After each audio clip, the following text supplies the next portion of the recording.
안녕하십니까. 2016학년도 인터스카이에듀 정시 배치 정시 지원 합격 전략 설명회를 진행하도록 하겠습니다. 저는 사회를 맡고 있는 인터스카이에듀 정보에 대한 김원석입니다. 반갑습니다. 여러분들이 지난 1년 동안 너무너무 많이 고생하셨고, 그래서 우리 결과물이 이제 손에 나왔습니다. 이제부터는 몇십만 명이 움직이는 또 다른 전쟁이 시작이 됐습니다. 그래서 저희 2016학년도 정시 설명회에서는 일부러 유재욱 대표님께서 2016학년도 수능시험 결과 분석을 먼저 해주시겠습니다. 30분 동안 2016학년도 정시 수능 성적이 어떻게 결과물이 나왔는지에 대한 설명 진행해 주실 거고, 이후에 들어서 인터스카이에듀 입시연구소 소장이신 안재영 소장님께서 어떻게 하면 가장 효율적이고 가장 최적의 배치 진학 상담을 진행할 수 있을 것인가에 대한 설명을 해드리도록 하겠습니다. 그래서 설명의 예상 시간은 한 2시간 정도 이렇게 좀 생각을 하고 있습니다. 그리고 저희가 설명의 내용은 저희 블로그에 따로 탑재를 하도록 하겠습니다. 그래서 조금 더, 한 번 더 보실 분들은 저희 블로그 방문하셔서 그걸 동영상을 같이 진행해 주시면 되겠습니다. 그럼 먼저 2016학년도 정시 지원 설명회를 진행하도록 하겠습니다. 먼저 일부러 인터스카이에듀 대표를 맡고 계시는 유재욱 대표님께서 2016학년도 수능시험 결과 분석을 진행해 주시도록 하겠습니다. 인터스카이에듀 대표를 맡고 있는 유재욱 대표이사 모십니다.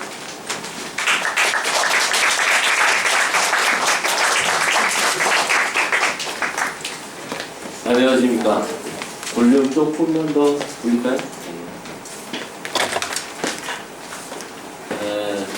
조금만 더 올리겠습니다. 조금만. 괜찮을까요? 네, 조금만 부탁드리겠습니다. 2016학년도 대학 입시를 위한 수능시험이 11월 12일 목요일날 실시가 됐고, 그 다음에 이제 수시 논술시험이 계속 진행이 됐죠.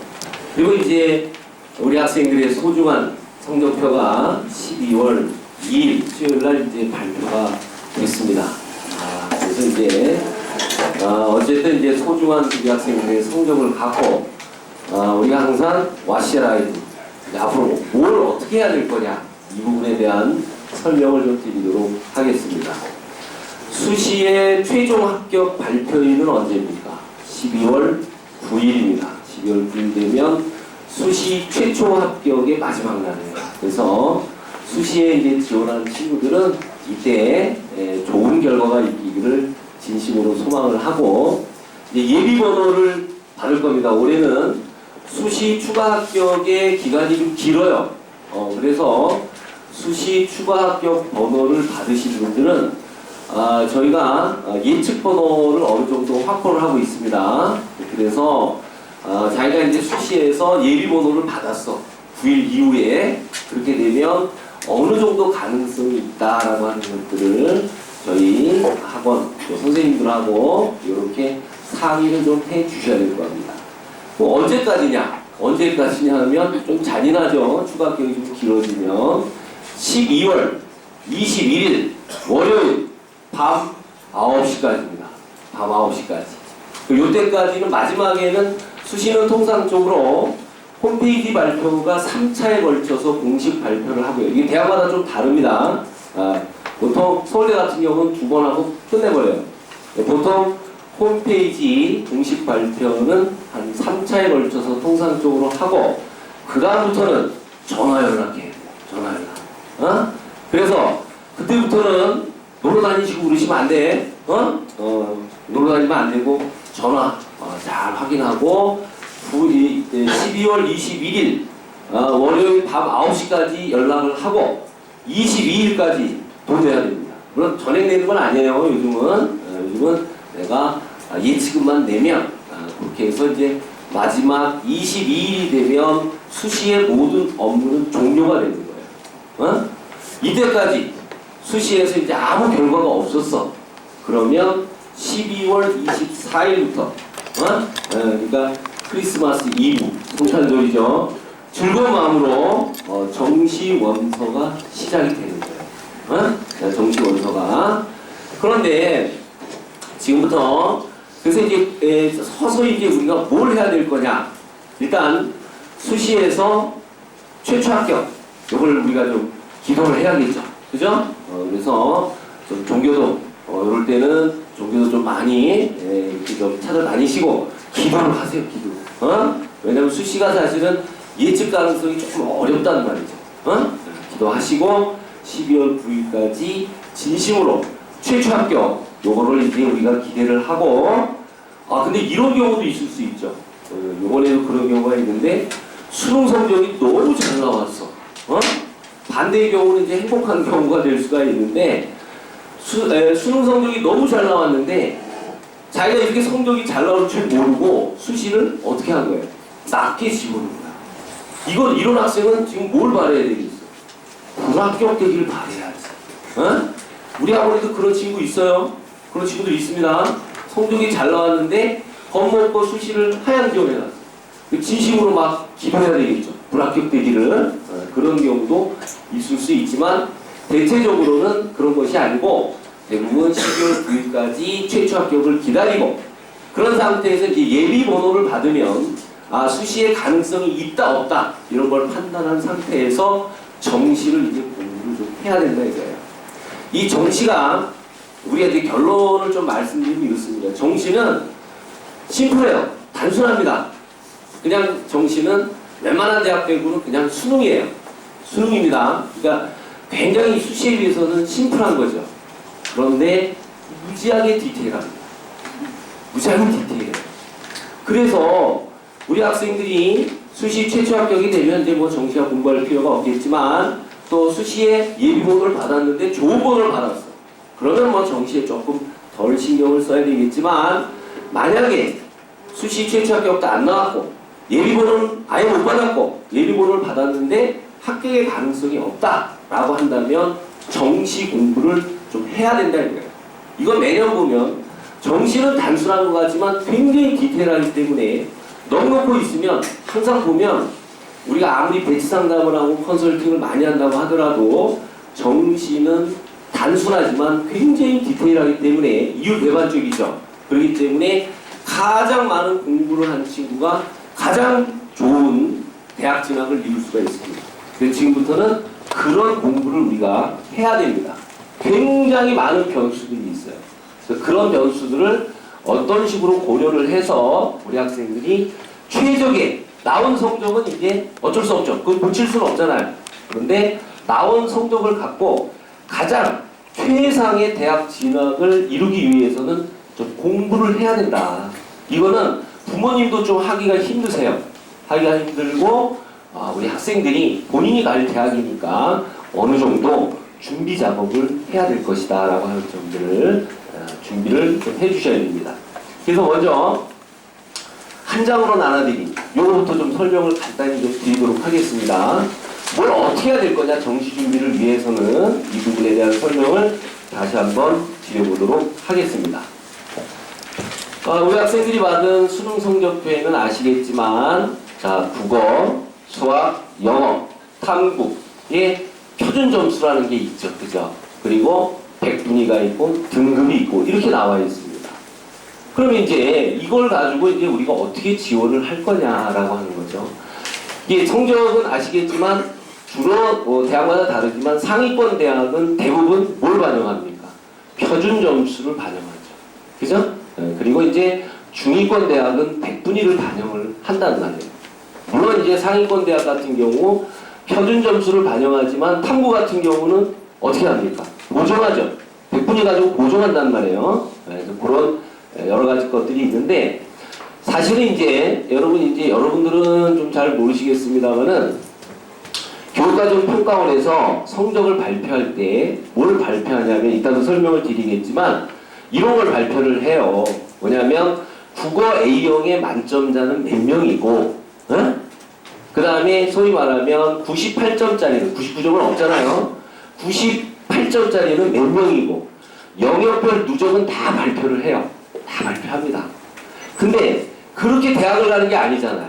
어떻게 갑니까? 4개 영역을 합산해야 되잖아요. 이 합산 100분위는 발표하지 않아요. 그러니까 모르는 거죠. 모르는 거예요. 이걸 발표하지 않기 때문에. 그래서 이거를 결국 입시기관에서 4개 영역을 합산한 것들의 석차를 내는 거죠. 이번 2016학년도 수능에서 만점 맞은 친구는 몇 명입니까? 얘네들이 이제 영역별로는 굉장히 이렇게 만점자가 좀 많이 있겠지만 합산으로 해가지고 만점자, 얘네들이 소위 말하면 몇 명이에요, 이번에? 16명이에요, 16명. 또 문과가 9명, 이과가 7명 이렇게 돼 있어요. 얘네들은 정시 뭐 상담할 거 없겠죠? 얘네들은 이제 참 해피한 애들이에요. 네 마음대로 써. 이렇게 하면 아무 데나 써도 되죠. 그죠? 네. 그런 애들 빼고는 이제 상위 누적 100분위를 우리가 추정을 해야 된다는 거예요. 근데 이거를 여러분들이 할 수가 없고, 저희 같은 경우 이제 배치 프로그램, 온라인 배치 프로그램을 통해서 먼저 뭘 확인하셔야 되냐면, 정시 반영 방법이 굉장히 많죠. 첫 번째, 표준 점수가 있고 100분위 반영이 있다고 그랬죠. 그죠? 그러면 내가 소위 말하면 국어, 수학, 영어, 탐구 두 과목 기준으로 해서 국수 영탐 기준으로 해서 표준 점수가 유리한지 100분위가 유리한지 이게 다르단 말이에요. 학생들마다. 그죠? 그러니까 잠깐만 설명을 드리면 이렇게 된단 말이에요.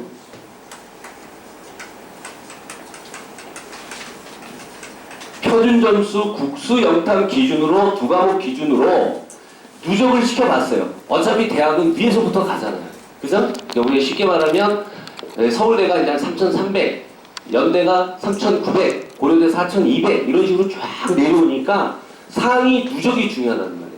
그럼 학생들마다 이게 이제 학생들의 이제 이따가 보시면 알겠지만 국어, 수학, 영어에 따라서 표준 점수 100분위 누적이 다르단 말이에요. 아주 간단히 말씀드려서 A라는 학생은 국수 영탐 두 과목 표준 점수 누적을 봤더니 상위 7%가 나왔어요. 상위 7%. 자, 그런데 이 학생이 100분위 누적을 만들어 봤어요. 근데 여러분은 못하죠. 이거는 입시기관에서 만들어줘야 됩니다. 100분위 누적으로 했더니 9%가 나왔어요. 자, 이 학생 어느 쪽에 반영대학으로 가는 게 유리합니까? 똑같은 점수라고 하더라고요. 이따가 이제 우리 안재영 소장님 설명을 드리겠지만 학생들의 점수는 표준 점수 100분위 등급이 나왔는데 100분위의 누적과 표준 점수의 누적은 같지 않다는 거예요. 이걸 먼저 확인을 해야 돼요, 내가. 그래가지고 A라는 학생은 되도록 어느 쪽으로 대학을 지원해야 되냐면 표준 점수 반영 쪽으로 지원을 하고 100분위로 가면은 9%잖아요. 그러니까 이거는 얘가 불리하단 말이에요. 그러니까 얘는 100분위 반영 대학은 하지 말아야 된다는 거죠. 그러니까 이제 또 B 학생 같은 경우는 표준 점수 누적으로 했더니 9%가 나왔어요. 반대로 100분위 누적으로 했더니 7%가 됐어요. 그럼 이 학생은 어느 쪽으로 반영이 지원을 해야 되느냐? 100분위 반영으로 해야 된다. 이걸 먼저 확인을 해야 돼요. 이거를. 근데 이것도 국수 영탐 두 과목, 국수 영탐 한 과목, 그죠? 그다음 이과 같은 경우는 국어를 못 봤어. 이번에 이제 국어를 좀 못 본 친구들이 있어요. 이유가 있어요. 그거는. 그럼 국어를 뺐어.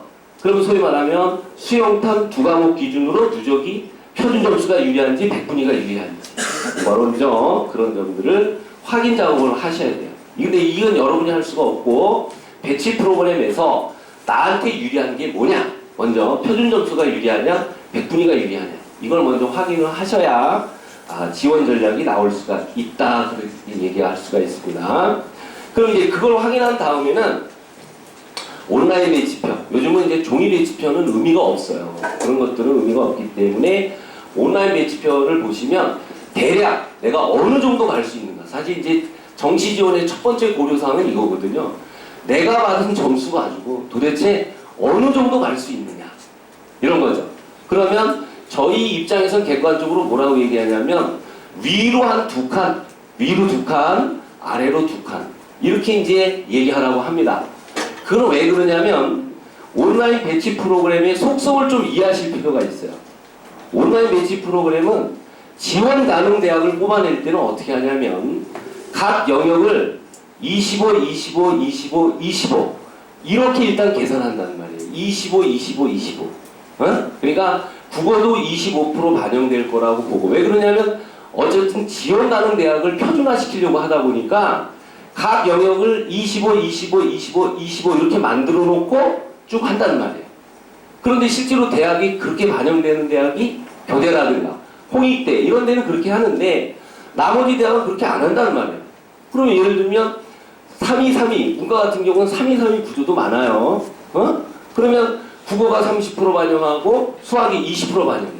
영어 30%고 탐구가 20%예요. 그러면 이렇게 반영 비율이 달라지면 환산점이라고 그래요. 이게 이제 결과적으로 중요한데 일단은 환산점에 가서는 이게 달라진단 말이에요. 그렇기 때문에 1차 지원 가능 대학을 탐구할 때는 어쩔 수 없이 모든 배치 프로그램이 25, 25, 25, 25로 돼 있기 때문에 위로도 보고 아래도 또 봐라. 왜냐면 이게 바뀔 수가 있기 때문에 대부분 위로 보지 아래는 잘 안 보죠. 근데 객관적으로 그렇게 보셔야 되는데 보통 우리가 급관을 지원 가능한 대학을 배치 프로그램이라고 하는 거는 이제 잘 만들어진 배치 프로그램은 이렇게 점수를 입력하면 표준 점수 100분위 등급을 딱 입력하면 그 점수 때만 나오는 게 있고요. 좋은 배치 프로그램은 급관을 벌릴 수가 있어요. 네, 그런 배치 프로그램이 좋습니다. 그러니까 표준 점수 같은 경우는 급관을 우리가 보통 5점대로 잡으면 10점, 15점까지 올려봐라 이거죠. 지원 가능한 대학을. 그래서 그렇게 해서 이제 지원 가능한 대학을 1차 탐구를 좀 해보셔야 됩니다. 그런 상태에서는 뭘 해야 되냐면 대학마다 반영 비율과 가산점 다 다르단 말이에요. 그죠? 그래서 이걸 가지고 환산점으로 넣어서 내가 이제 1차적으로 이 정도의 대학을 탐구를 했는데 그러면 이제 대학의 환산점으로 들어가 보니까 어느 정도 가능하겠다라고 하는 대학들이 선정이 될 거예요. 그러면 그런 대학에 대해서 이제 연구를 해봐야죠. 연구를 해서 보통 이제 패를 2개 내지 3개를 가지고 있어요. 그러면 이제 가군에 2개 내지 3개, 나군에 2개 내지 3개, 가군에 2개 내지 3개 이렇게 이제 그림을 갖다 놓고 보셔야 돼요. 그리고 저희가 가지고 있고 모든 입시기관의 데이터라고 하는 거예요. 지원 가능 점수라는 게 뭐냐. 보통 지원 가능 점수는 이제 입시기관마다 좀 다른데 작년에 합격자들 점수가 있죠. 작년에 합격자들 점수의 90% 선으로 들어가는 거를 지원 가능 점수라고 부릅니다. 그럼 안정이 뭐냐? 안정은 작년, 전년도 정시의 합격자 점수의 평균. 그러니까 100명 모집했으면 50등 정도 되는 점수가 이게 굉장히 안정된 점수예요. 근데 여기에서도 함정은 있을 수가 있어요. 첫 번째, 이걸 봤을 때 마지막에 고려해야 될 건 뭐냐면 데이터라고 하는 건 뭐냐면 첫 번째, 작년의 모집 인원과 올해 모집 인원이 동일하다는 거죠. 만약에 모집 인원이 줄어들었어. 그럼 합격선이 어떻게 되겠어요? 모집 인원이 좀 줄면 합격선은 어떻게 되겠어요? 올라가겠죠. 그죠? 예. 모집 인원이 늘면 합격선은 내려와요. 두 번째는 또 하나의 요소는 뭐냐면 경쟁률이에요. 경쟁률. 경쟁률이 동일하다라고 하는 것이 전제가 되어 있어요. 근데 만약에 작년에 4대1이었었어요, 경쟁률이. 근데 올해 2대1이야. 그럼 당연히 합격선이 어떻게 되겠어요? 합격선이 내려갈 수밖에 없죠. 작년에 4대1이었는데 올해 갑자기 바람이 불어서 10대1이 됐어요. 그럼 합격선이 어떻게 되겠어요? 올라갈 수밖에 없답니다. 그래서 그런 부분들을 고려해서 이렇게 이제 여러분들이 보셔야 돼요. 그래서 이제 마지막에 군별 조합의 문제는 사실은 선생님들의 노하우가 필요해요.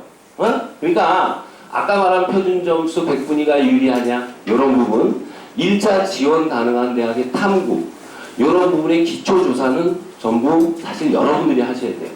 우리가 배치 1대1 배치 컨설팅이나 상담을 할 때 아무 생각 없이 와가지고 그냥 나 어디 가요 이러면 할 수가 없어요. 이게 불가능합니다. 그래서 여기까지 준비를 해주시고 자기가 이제 조사를 해서 가군에 제가 한 2-3개, 나군에 2-3개, 다군에 2-3개 이런 정도를 갖고 오셔야 선생님들이 이제 경험을 갖고 데이터 여러 가지 정보 공유를 가지고 그러면 가군, 나군, 다군을 어떤 식으로 짜보는데 전제는 경쟁률의 추이를 보라든가 여러 가지 추이가 나오잖아요. 그래서 이제 그런 것들을 가지고 최적의 정시 지원을 해야만 좋은 결과가 있을 수 있다. 일단 안재영 소장님도 얘기하겠지만 저희가 매년 보면 그런 경험이 있어요. 뭐냐면 정말 연구를 많이 해요. 얘가 정시 지원에 대해서. 놀고 싶잖아요. 수능도 다 끝났고 수시 다 끝났고 지금 놀고 싶고 알바도 해야 되고 바쁘잖아요. 더 중요한 건 1년 공부해 놓고 최고의 결과를 내는데 이걸 소홀히 해. 근데 정말 연구를 많이 하는 애들이 마지막에 이제 선생님들하고 막 논쟁을 해요. 선생님 이쪽으로 가능성이 있지 않을까요? 그 근거가 뭐냐?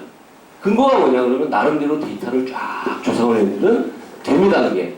그러면 야 사실은 선생님들이 그 많은 조합과 이게 정시 지원의 패턴을 계산을 하면 10만 경우 수가 넘는데 이걸 어떻게 다 하겠어요? 그러면 준비된 학생들만이 성공할 수 있기 때문에 그런 친구를 믿고 그래 한번 가보자. 그러면 정말 갈 수 있는 거죠. 사실은 최고의 진학은 뭐냐? 좀 죄송합니다만은 정시 추가 합격은 보통 몇 살까지 나옵니까? 몇 살까지 나옵니까? 9차까지 돌아가요. 9차까지. 마음은 쓰라리죠. 과연 이거를 또 해야 돼 말아야 돼 이러는데 정말 정시 추가 합격 마지막 날 거기를 들어갔어요. 그러면 걔는 정말 잘 간 거예요. 그거 우리가 문 닫고 들어가죠. 그죠? 사실은 한 군데 정도는 그렇게 또 패를 잡을 줄 다 알아야 돼요. 그런 디테일한 거는 또 이따 안재영 소장님이 설명을 하시겠지만 다시 한번 말씀드리지만 준비한 학생만이 최고의 진학을 이룰 수 있다. 이 점을 꼭 잊지 말아달라. 그리고 이건 본인이 해야지 부모님들이 하실 게 아니에요. 본인이 반드시 해야 된다라고 하는 점들. 그리고 하다가 잘 모르는 점이 있으면 항상 학원 선생님들 또 소장님하고 상의를 좀 해달라 이런 부탁을 드리고 싶습니다. 네. 이런 상태에서 간단하게 이제 곧 정시 공부를 해야 되거든요. 왜냐하면 입시는 상대평가하고 전국을 단위로 하고 있잖아요. 그래서 대략 올해 수능 성적이 어느 정도로 지금 흘러갔느냐 간단하게만 머리를 이제 정시 머리로 이렇게 만들어야 돼. 이상한 머리로 만들지 말고 1년 고생해놓고 가장 좋은 결과를 내야 될 거 아니겠어요? 그래서 지금부터 정시 머리로 만드는 작업들을 좀 하자 이렇게 말씀을 드릴 수가 있습니다. 자, 3쪽 잠깐 보실까요? 3쪽은 제가 간단히만 좀 말씀을 드리도록 하겠습니다. 사실 올해 같은 경우 이제 어쩔 수 없고 이거는 뭐 제가 참 힘이 없습니다만 이 대학 입시제도 이 대학들 때문에 우리 학생들 너무 힘들어요. 부모님들도 그렇고. 왜 그러냐면 11월 12일 날 수능을 봤어요. 그리고 13일 휴학권 14일부터 이제 수시 논술 시험이 계속 시작이 됐잖아요. 그러면 이게 과연 내가 수능 성적을 받았는데 최저학력 기준이 되는지 정시에 도대체 어느 정도 갈 수 있는지 모르잖아요. 진짜 뭐 대학들이 말이죠. 권위를 갖고 눈을 블라인드를 다 해놓고 하는 거 아니겠어요? 그러니까 결국 입시기관들이 가채점을 한단 말이에요. 근데 이게 맞으면 좋은데 올해 같은 경우는 잘 안 맞았어요. 죄송합니다. 작년엔 잘 맞았습니다. 사실은. 그래서 이런 점 때문에 그전에도 저희가 누누이 설명할 때도 입시기관의 가채점을 맹신하지 마라. 제가 4개 정도의 우리나라에서 그래서 가장 대표적인 입시기관을 추적을 해보죠. 왜냐하면 어쨌든 가채점이지만 이거 발표할 때는 책임이 있어야 되는데 과연 이게 맞는지 매년 추적조사 하는데 그 전까지 비교적 잘 맞았어요. 물론 전제는 2가지가 있어요. 보통 3등급까지는 잘 맞고 4등급부터는 잘 안 맞습니다. 이게 탐구 거의 안 맞습니다. 근데 올해는 국어, 영어, 수학 1, 2, 3등급도 잘 안 맞았어요. 네, 그런 점들 참고로 있었다는 점 지적을 하면서 잠깐만 보도록 하겠습니다. 3쪽 국어 A형의 만점자의 표준 점수는 134점 이렇게 나와 있습니다. 1등급 컷은 96점이었고 표준 점수는 130점입니다. 옆에 거 안 맞았다는 거는 원래 원본에는 안 맞은 거 제가 빨간색으로 표시해 놨는데 아마 이게 인쇄에서는 그게 표시가 안 됐을 겁니다. 국어 B형 100점 맞은 학생의 표준 점수는 136점, 그 다음에 1등급 컷 점수는 93점, 129점이 나왔습니다. 수학 A 이따 자세히 보겠습니다만 수학 어려웠어요. 수학 평균이 48점 나왔습니다. 그랬기 때문에 만점자의 표준 점수는 139점 이렇게 나왔습니다. 많이 나온 거죠. 그 다음에 1등급이 95점. 그래서 입시기간 중에서 수학 A형의 1등급 컷을 맞춘 입시기관은 없었습니다. 두고두고 제가 온라인에서 문책을 할 겁니다. 자, 수학 B형 만점자의 표준 점수는 127점, 1등급 컷은 96점, 124점이었다. 참고로 보시면 될 것 같습니다. 영어, 4쪽의 영어 만점자의 표준 점수는 136점, 그다음에 1등급 컷 점수는 원점수 94점이고 표준 점수는 130점 이렇게 나와 있고, 나머지는 탐구나 이런 거는 더 많이 안 맞았고 그랬는데, 이렇게 나중에 보시면 알겠지만 사탐은 과목마다 편차가 있지만 조금 쉬웠어요. 그래서 1등급 컷 점수가 50점짜리가 많습니다. 그런데 과탐도 과목 차이가, 이번에 과탐이 과목 편차가 굉장히 심해요. 중위권 지원 학생들은 이 점 많이 고려하셔야 됩니다. 과탐은 이과 학생들은 굉장히 편차가 심하다. 과목 편차가. 상위권 대학은 이걸 100분위로 보정하지만 중위권 대학은 잘 안 해요. 그런 점 때문에 탐구는 조심을 해야 된다. 이번에 과목 편차가 굉장히 심했다라는 점을 좀 확인을 해 주시면 될 것 같습니다. 9쪽 보겠습니다. 9쪽.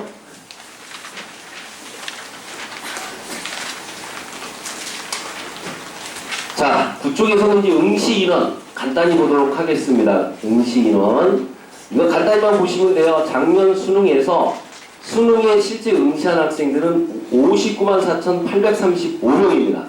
그런데 다행스럽게도 조금 줄었어요. 대학의 정원 수는 고정되어 있는데 수험생 수가 줄었어요.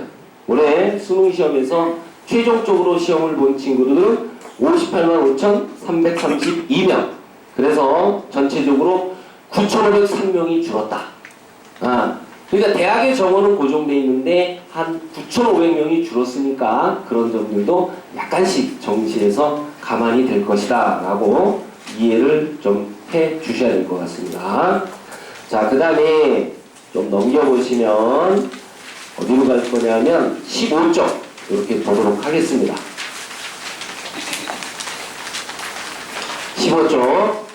15쪽에서는 이제 응시 현황인데 여기서 좀 보셔야 될 거는 문과와 이과예요. 문과, 이과. 이렇게 보시면 2015학년도 수능과 2016학년도 수능을 비교해 보면, 자, 사회탐 문과죠. 332,880명. 2015학년도 수능에서는 332,880명인데 문과가 322,674명. 그러니까 한 10,000명 정도가 사탐은 좀 문과는 줄었죠.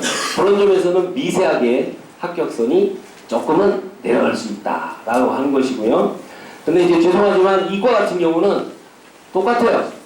똑같습니다. 그래서 작년에 과학탐구 23만 명, 역시 올해도 23만 명이기 때문에 이과 학생들은 이런 응시 현황과 상관없이 조금은, 그러니까 수험생 수가 줄은 게 대부분 어디서 줄었냐면 문과에서 줄었기 때문에 문과 학생들의 합격선은 미세하게 약간 내려오는 현상이고, 이과는 동일하게 이렇게 좀 보셔야 될 것 같습니다.